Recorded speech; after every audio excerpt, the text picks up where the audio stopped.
മമ്മിയൂർ അയ്യപ്പ ഭക്തസംഘത്തിന്റെ നേതൃത്വത്തിൽ കർക്കിടക മാസാചരണത്തിന്റെ ഭാഗമായി രാമായണം സുന്ദരകാന്ഡം പാരായണ പ്രഭാഷണ യജ്ഞം സംഘടിപ്പിച്ചു. ആചാര്യ CP നായർ, വിജയലക്ഷ്മി എന്നിവർ ആചാര്യരായി. ഭജനമന്ദിരത്തിൽ രാവിലെ 7-ന് ആരംഭിച്ച യജ്ഞം ഉച്ചവരെ നീണ്ടു.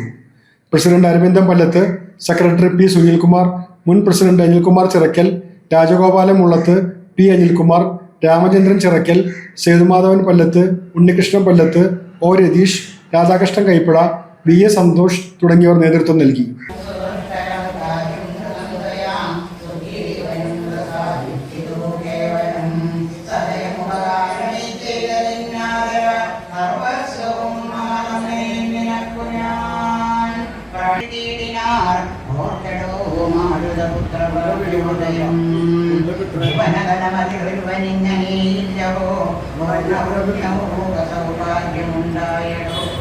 പരമശിവനിധി രഘുകുലാധിപൻ തന്നുടെ പാവനയായ കഥയരുൾ ചെയ്തതോ ഭഗവതി ഭവാനി പരമേശ്വരി.